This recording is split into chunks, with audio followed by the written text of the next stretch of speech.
मैं देख रही थी मोहिनी का जन्मेजय को तक्षक की सौगंध के बारे में बताना, जन्मेजय का महाराज परीक्षित को कड़ी सुरक्षा व्यवस्था में रखना, तक्षक को बंदी बनाने का आदेश देना, तक्षक का विद्रोह की आग को और भड़काना, युयुत्सु का क्रोध कि परीक्षित ने उनकी बात नहीं मानी, राजपुरोहित का यज्ञ करने का परामर्श देना और फिर तक्षक से मिलकर 5000 मुद्राओं के लोभ में पड़ना, महर्षि व्यास का राजमहल में आना, महाराज परीक्षित को गीता का पाठ पढ़ाना।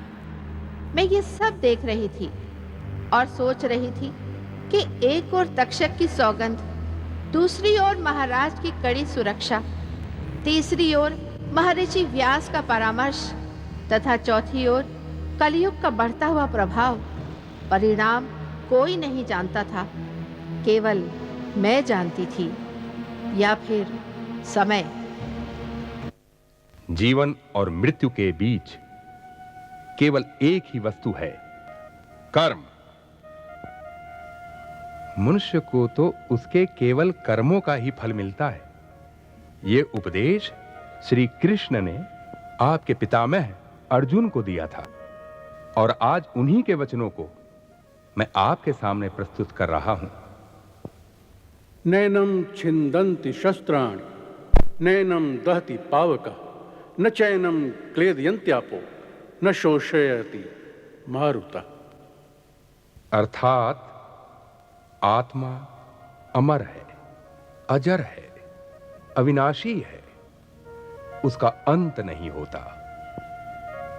न अग्नि उसे जला सकती है, न जल उसे भिगो सकता है, न वायु उसे सुखा सकती है, न ही कोई शस्त्र उसे काट सकता है।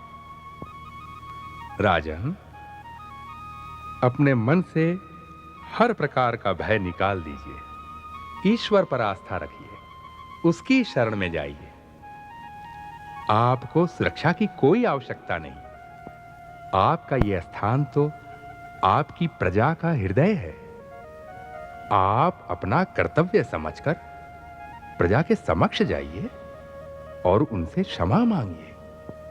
बस यही इस भय का निदान है।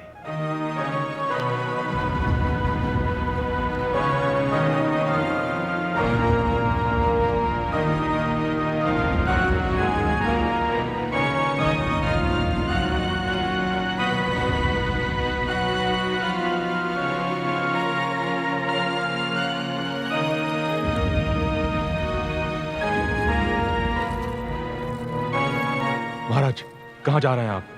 जहां हमें बहुत पहले जाना चाहिए था। हम अपनी प्रजा के सामने जा रहे हैं। किंतु महाराज, आप वहां नहीं जा सकते। कौन रोकेगा हमें? मैं इस राज्य का सेनापति हूं। आपकी सुरक्षा का दायित्व तो मुझ पर है। आप ये कक्ष छोड़कर बाहर नहीं जा सकते। ये युवराज का आदेश है। राजा युवराज हैं या हम? आप। तो आदेश किसका माना जाएगा, युवराज का या हमारा? आपका। तो हट जाओ हमारे सामने से, हट जाओ।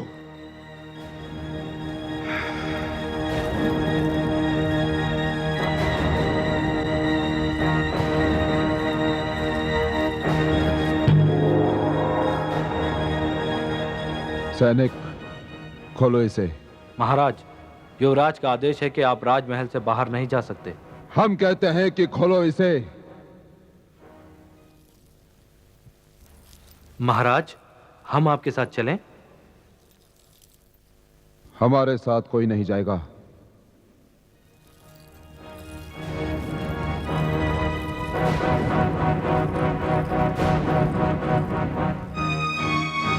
युवराज, अनर्थ हो गया। क्या हुआ सेनापति? महाराज सारी सुरक्षा व्यवस्था तोड़कर राजमहल के बाहर चले गए। ये क्या कह रहे हैं आप? कहां चले गए महाराज? युवराज, वो वन क्षेत्र की ओर गए हैं। वन क्षेत्र में अकेले? आपने उन्हें जाने क्यों दिया? उन्हें रोका क्यों नहीं? मैंने उन्हें रोकने का प्रयास किया युवराज, परंतु महाराज की आंखों में क्रोध देखकर मेरा साहस। सेनापति, महाराज नागवंशियों के क्षेत्र में गए हैं। वो नागवंशी जो महाराज के रक्त के प्यासे हैं। वो तक्षक का क्षेत्र है। वो तक्षक जिसने महाराज का वध करने की सौगंध खाई है। मुझे क्षमा कीजिए युवराज, परंतु मैं विवश था, मैं महाराज को न रोक सका। सेनापति, आप तुरंत अपनी सेना की एक टुकड़ी लेकर हमारे साथ चलिए, शीघ्र। जो आगे युवराज। पुत्र जन्मेजय, माताश्री, आप? हमने जो सुना है वो क्या? हाँ माताश्री, पिताश्री सुरक्षा व्यवस्था को तोड़कर वन क्षेत्र की ओर चले गए हैं। किंतु वहाँ तो सारे नागवंशी हैं। आप चिंता न करें माताश्री। चिंता क्यों न करो, वे लोग तो महाराज के प्राण लेना नहीं चाहते माताश्री, हैं। हमारे होते हुए पिताश्री के प्राणों को कोई संकट नहीं है। नागवंशी उनका कुछ नहीं बिगाड़ सकते। आप निश्चिंत रहिए माताश्री, हम अभी महाराज को लेकर आते हैं। शीघ्र जाओ पुत्र, शीघ्र जाओ। हाँ माताश्री।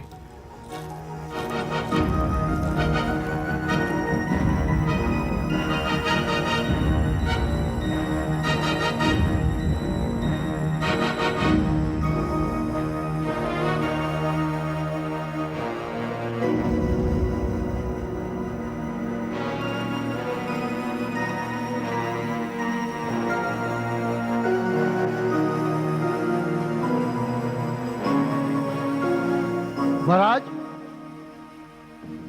महाराज, महाराज, लगता है महाराज अपने कक्ष में नहीं है, कहीं गए हुए हैं। मैं अभी देखता हूं। कोई है? सैनिक। प्रणाम राजपुरोहित जी। महाराज अपने कक्ष में नहीं है। तुम्हें पता है कहां गए हैं? आपको पता नहीं राजपुरोहित जी? नहीं। महाराज तो सारी सुरक्षा के घेरे को तोड़कर निकल गए हैं राजमहल से। क्या? जी हाँ। सुरक्षा को तोड़कर निकल गए हैं? किंतु कहां? महाराज नागवंशियों के क्षेत्र में अकेले ही गए हैं। नागवंशियों के क्षेत्र में? जी हाँ। ठीक है, तुम जाओ। महाराज हमारे क्षेत्र में है शक्ति, अर्थात हमारा कार्य और भी सरल हो गया। हमें तुरंत अपने क्षेत्र में चलना चाहिए। चलो। ठहरो भाई ठहरो, इतनी शीघ्रता भी क्या है जाने की? हैं? जाने से पहले मेरी स्वर्ण मुद्राएं तो देते जाओ। अब काहे की स्वर्ण मुद्राएं पुरोहित जी? हमने तो महाराज के दर्शन भी नहीं किए। दर्शन नहीं किए तो ये तुम्हारा दुर्भाग्य है। मैं तो तुम्हें राजमहल के भीतर ले आया ना। यदि तुमने मेरी स्वर्ण मुद्राएं नहीं दी तो मैं तुम्हें राजमहल से बाहर नहीं जाने दूंगा। तुम हमें रोक लोगे पुरोहित जी? अवश्य रोक लूंगा। मैं सबको बता दूंगा कि तुम तक्षक हो और महाराज का वध करने आए थे। किंतु ये बताने के लिए तुम्हें जीवित रहना पड़ेगा पुरोहित। अर्थात? अर्थात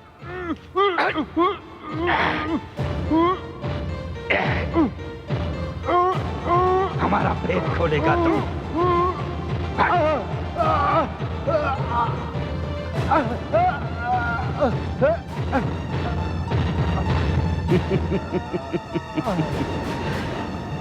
अब ये कुछ भी बताने योग्य नहीं रह सकती। चलो। अच्छा राजपुरोहित जी, हम चलते हैं। प्रणाम।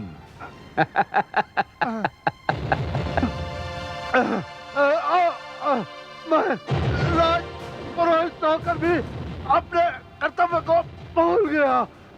स्वर्ण मुद्राओं के लालच में मैं भूल गया कि महाराज अन्नदाता है। हे ईश्वर, मुझसे भयंकर भूल हुई है। मुझे क्षमा करना, क्षमा करना। मैंने लोभ में आकर एक हत्यारे का साथ दिया। परिणाम ये हुआ कि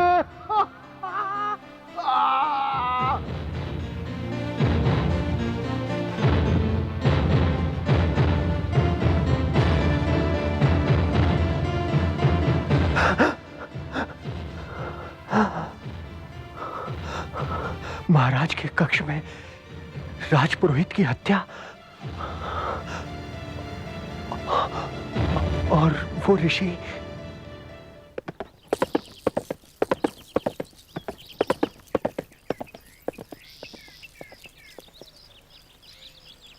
प्रजाजनों,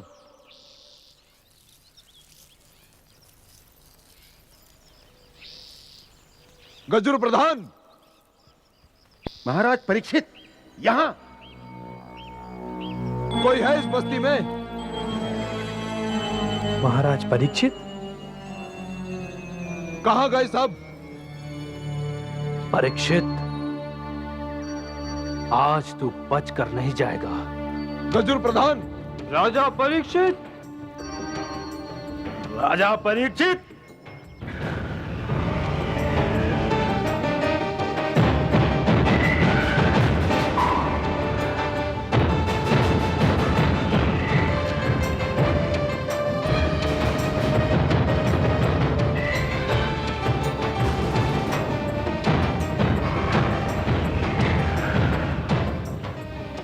ऋषि शमीक की तुमने हत्या कर दी। अब क्या सारे समुदाय को समाप्त करने आओ यहां? नहीं प्रधान।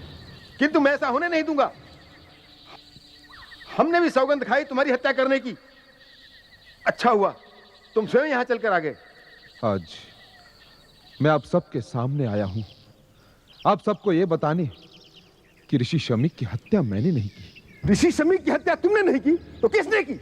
मैं नहीं जानता। किंतु जो बाण मेरे पिताश्री के शरीर में लगा था वो आपके ही धनुष से निकला था।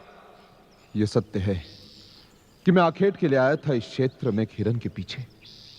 मैंने उस पर बाण चलाया, परंतु मेरा लक्ष्य चूक गया और बाण जाकर लग गया ऋषिवर को। मैंने उनकी चीख सुनी, मैं उनकी सहायता के लिए दौड़ा, परंतु जब देखा तो ऋषिवर घायल अवस्था में थे। मैंने उनसे अपनी भूल की क्षमा मांगी। उन्होंने मेरी भूल को स्वीकार करते हुए मुझे क्षमा कर दिया। ऋषिवर ने मुझसे पानी मांगा। मैं उनके लिए पानी लेने गया, परंतु जब लौट कर आया तो देखा कि ऋषिवर वहां नहीं थे। वो वहां इसलिए नहीं थे कि वो मर चुके थे।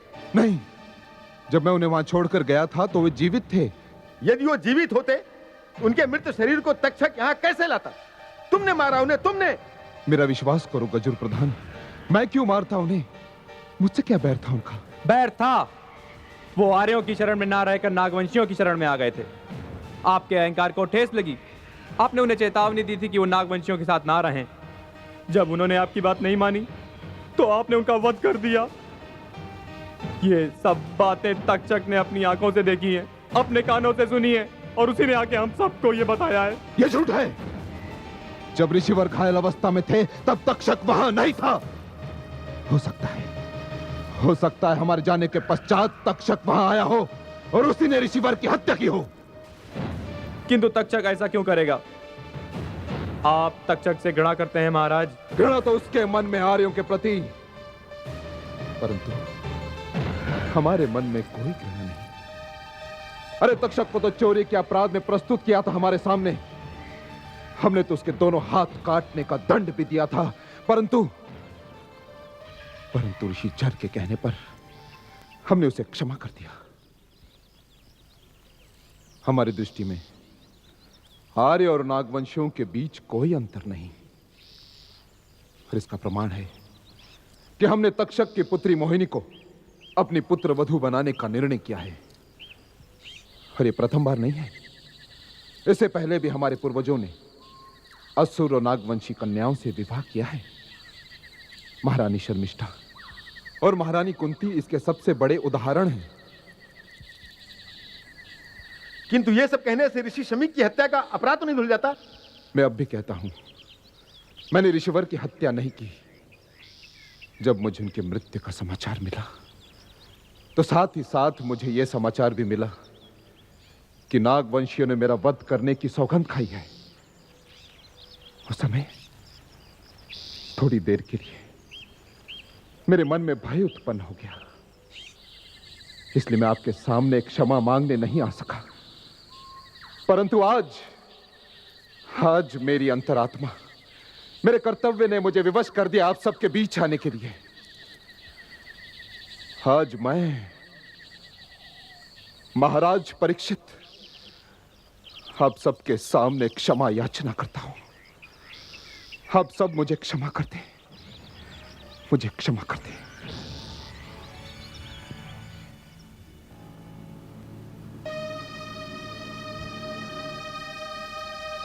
मैं मानता हूं कि वो राजा नहीं रहता जिसका प्रजा से संपर्क टूट जाए।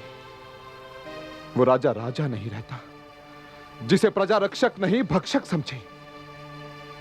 वो राजा राजा नहीं रहता जिस पर से प्रजा का विश्वास उठ जाए।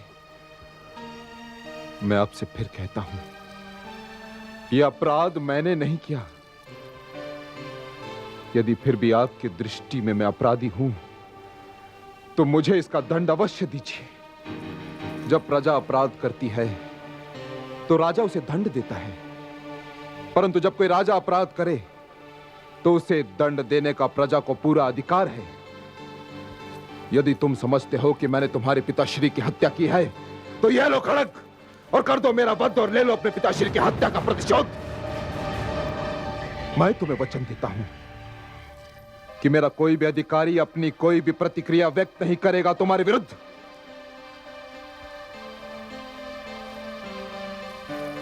सोच क्या रहे हो?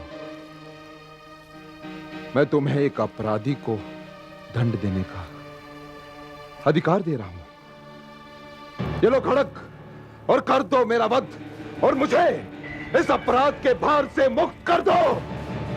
मुक्त कर दो मुझे। नहीं महाराज, नहीं, आप अपराधी नहीं है। आप अपराधी हो ही नहीं सकते। आपने मेरे पिताश्री की हत्या नहीं की।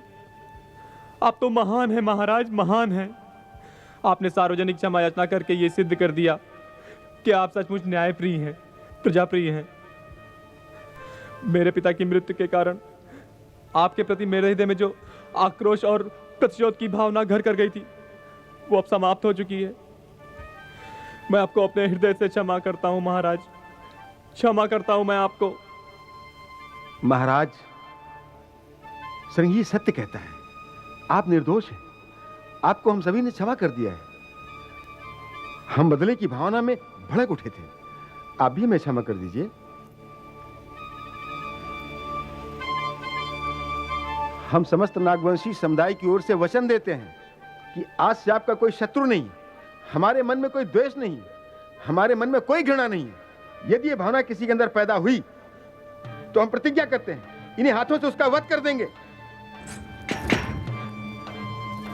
मैं सच्चे हृदय से आपका आभारी हूं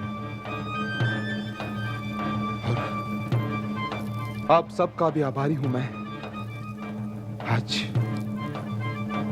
आज मेरे मन पर कोई बोझ नहीं।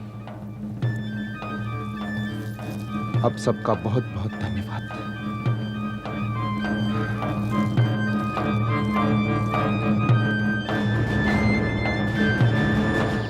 महाराज को तो सभी नागवंशियों ने क्षमा कर दिया है। हाँ, क्षमा कर दिया है। इन मूर्खों ने। ये तुम क्या कर रहे हो तक्षक? वही जो मुझे करना चाहिए, किंतु अब तुम ऐसा नहीं कर सकते तक्षक। अरे महाराज को तो स्वयं श्रृंगी ने भी क्षमा कर दिया है।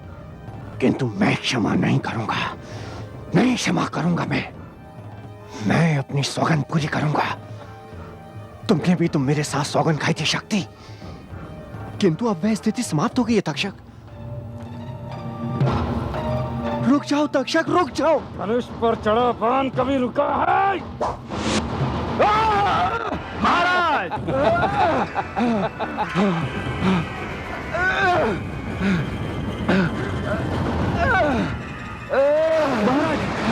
महाराज, क्या हुआ आपको? ये बाण किसने मारा? महाराज!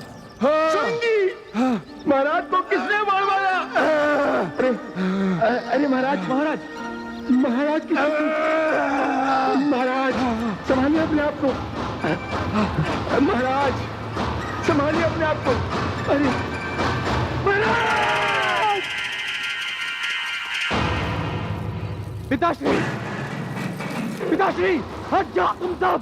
पिताश्री, पिताश्री, पिताश्री, नहीं! पिताश्री!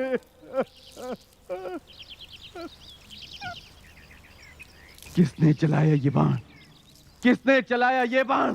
किसने की हमारे पिताश्री की हत्या? बोलो, बोलो! तुम लोगों का मौन तुम्हें हमारे क्रोध से नहीं बचा पाएगा। बोलो, कौन है तुम में से हत्यारा?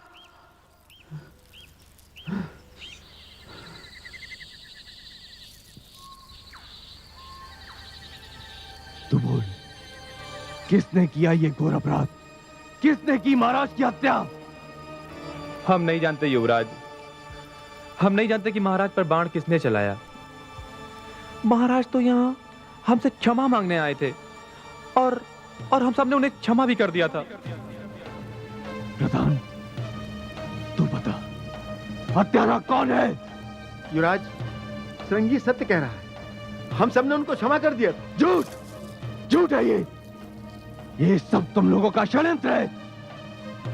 मैं जानता हूं मेरे पिताश्री की हत्या किसने की। तक्षक ने, किंतु तुम सबने मिलकर उसे यहां से भगा दिया। नहीं युवराज, ये सत्य नहीं है। यही सत्य है, यही सत्य है। यदि तुम लोगों ने मुझे उस हत्यारे का नाम नहीं बताया तो हम तुम सबको मृत्यु दंड देंगे। सैनिकों, इन सबको बंदी बना लो। ठहरो।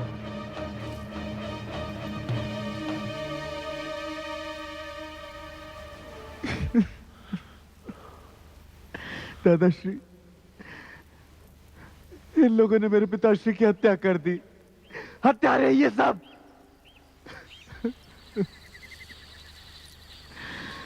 पौत्र,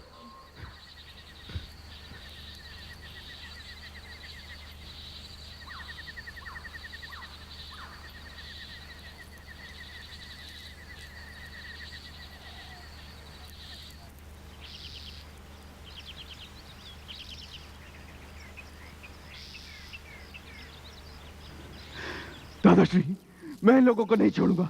इन्होंने मेरे पिताश्री की हत्या की है। मैंने इन्हें बंदी बनाने का आदेश दिया है।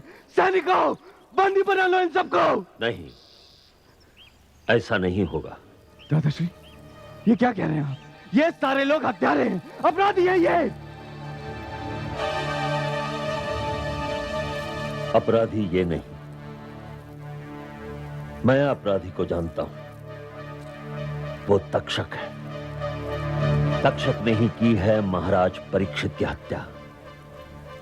किंतु अभी कुछ नहीं होगा पुत्र। किंतु दादाश्री, मैंने इन्हें बंदी बनाने का आदेश दिया है। आज तुम्हारा कोई आदेश नहीं माना जाएगा पौत्र। ये क्या कह रहे हैं आप दादाश्री? हाँ, सत्य कह रहा हूं पौत्र। आदेश तो केवल राजा दे सकता है। तुम युवराज हो, राजा नहीं। धीरज और संयम को अपने हाथ से मत जाने दो पौत्र। यह समय क्रोध और प्रतिशोध का नहीं है। तो क्या हत्यारे को छोड़ देंगे आप? नहीं, हत्यारा भी बच नहीं पाएगा। किंतु सबसे प्रथम कार्य जो है वो है महाराज का अंतिम संस्कार और तुरंत उसके पश्चात तुम्हारा राज्याभिषेक। अब ये राज्य शासकहीन हो गया है। अब ये हस्तिनापुर का राज सिंहासन रिक्त है और जब तक इस रिक्त स्थान की पूर्ति नहीं हो जाती ना तो तुम कोई आदेश दे सकते हो और ना ही तुम्हारा कोई आदेश माना जा सकता है। किंतु मैं? पौत्र, तुम केवल युवराज हो और हम महामंत्री हैं इस राज्य के, इसीलिए हमारा आदेश माना जाएगा। तो फिर आदेश दीजिए। महाराज के पार्थिव शरीर को सम्मान पूर्वक राजमहल में ले जाया जाए।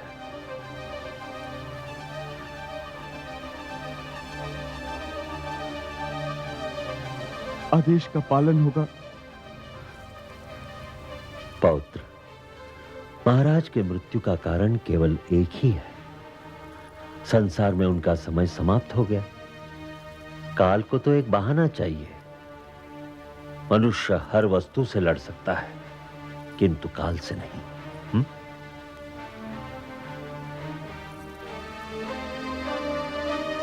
सेनापति, महाराज के पार्थिव शरीर को राजमहल में ले जाने का प्रबंध किया जाए।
ये कैसे हुआ पुत्र? ये कैसे हुआ? बताओ पुत्र, तुम तो मुझे वचन देकर गए थे कि महाराज के प्राणों को कोई संकट नहीं। फिर ये कैसे हुआ? कैसे हुआ? बोलो। माताश्री, जब हम वहां पहुंचे तो तक्षक महाराज का दादाश्री, आप भी गए थे वहां पर, फिर ये कैसे हुआ? कैसे होने दी आपने ये? कुलवधु, होनी को कौन टाल सकता है? बस अब धीरज रखो। कैसे धीरज रखो दादाश्री? ये देखकर कोई धीरज रख सकता है? किंतु इसके सिवा कोई उपाय भी तो नहीं है। यही वो स्थान है जहां मनुष्य विवश हो जाता है, विवश हो जाता है नियति के आगे। किंतु दादाश्री, उनके बिना ये पर्वत जैसा जीवन में कैसे बिताऊंगी? कैसे बिताऊंगी?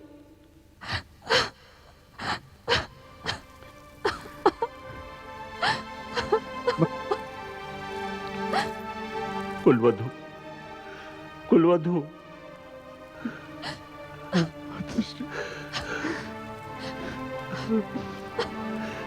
कुलवधु, मेरी ओर देख, मेरी विवशता को देख। भाग्य की यह कैसी विडंबना है कि जिसके कंधों पर मुझे जाना था, आज उसे मेरे इन वृद्ध और दुर्बल कंधों पर जाना पड़ेगा। कुलवधु, आज मैं संसार का सबसे बड़ा बोझ उठाने जा रहा हूं। रोक लो इन आंसुओं को। यही तो प्रकृति का नियम है, जो आता है उसे जाना पड़ता है। अपने मन को शांत रखो कुलवधु।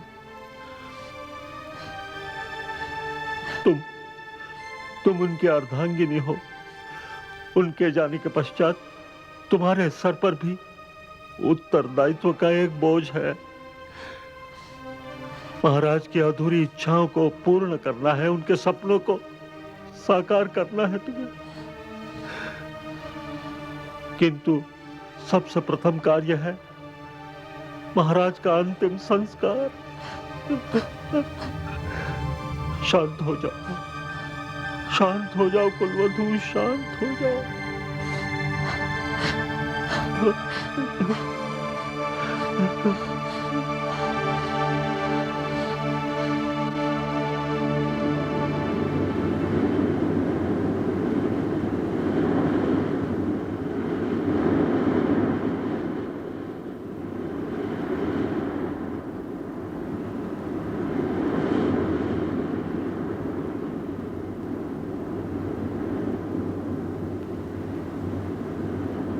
पौत्र, ये तुम्हारा अंतिम कर्तव्य है।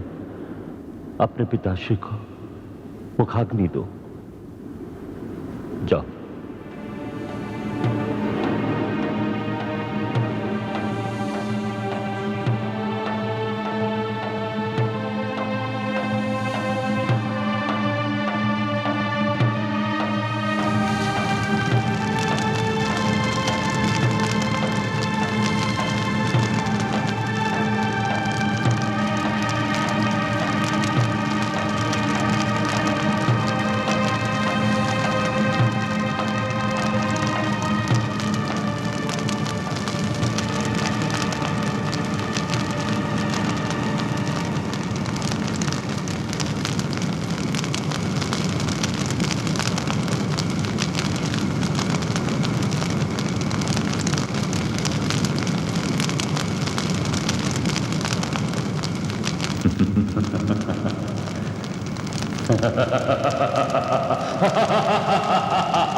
कुलवधु,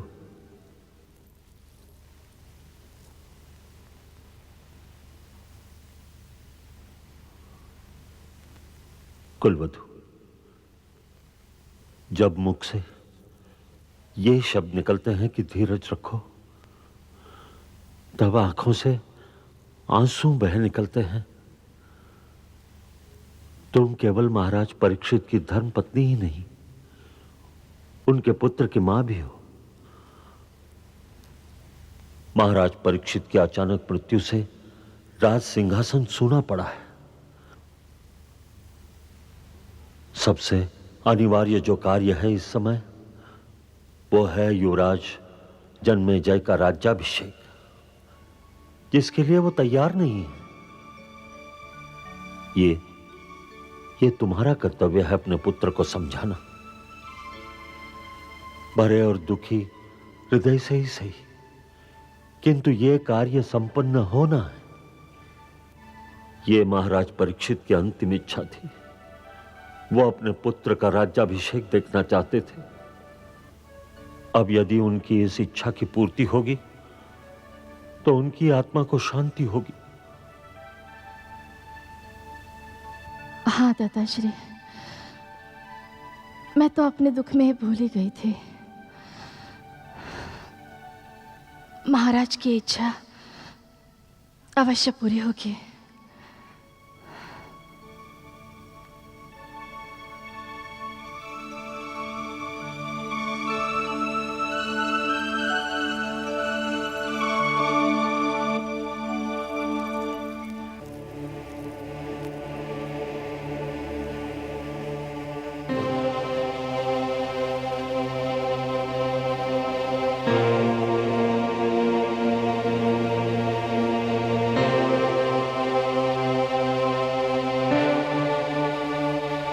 पुत्र जन्मेजय। माताश्री आप? हाँ पुत्र, संतान माता पिता की आशाओं का केंद्र होती है। हर पिता की यही इच्छा होती है कि उसका पुत्र उसका स्थान ले। किसी की ये इच्छा पूरी हो जाती है तो किसी की अधूरी रह जाती है, किंतु पिता के उत्तरदायित्व का भार पुत्र के कंधों पर ही आता है। उस उत्तरदायित्व को पूरा करना पुत्र का प्रथम कर्तव्य है। पुत्र, जब तक तुम्हारा राज्याभिषेक नहीं हो जाता, वह स्थान रिक्त रहेगा जो तुम्हारे पिताश्री छोड़कर गए हैं।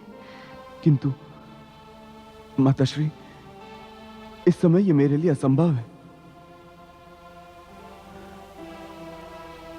मैं जिधर देखता हूं मुझे पिताश्री की छवि दिखाई देती है। ऐसा लगता है जैसे वो यही है, हमारे पास। कोई आहट होती है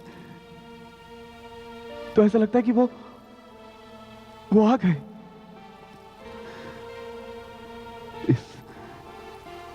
इस शांत वातावरण में मुझे उनकी वाणी सुनाई देती है, मानो वो मुझे पुकार रहे हो। पुत्र जन्मेजय, पिताश्री।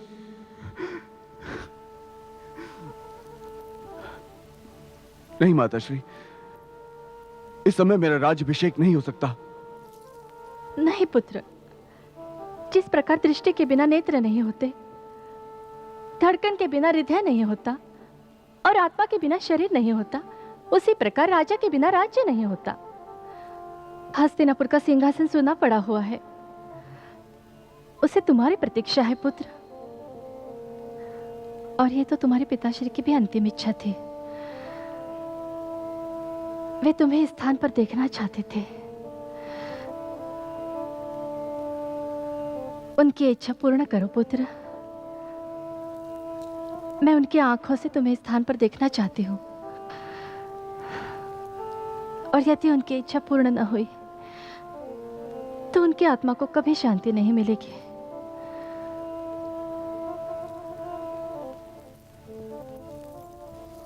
जो आज्ञा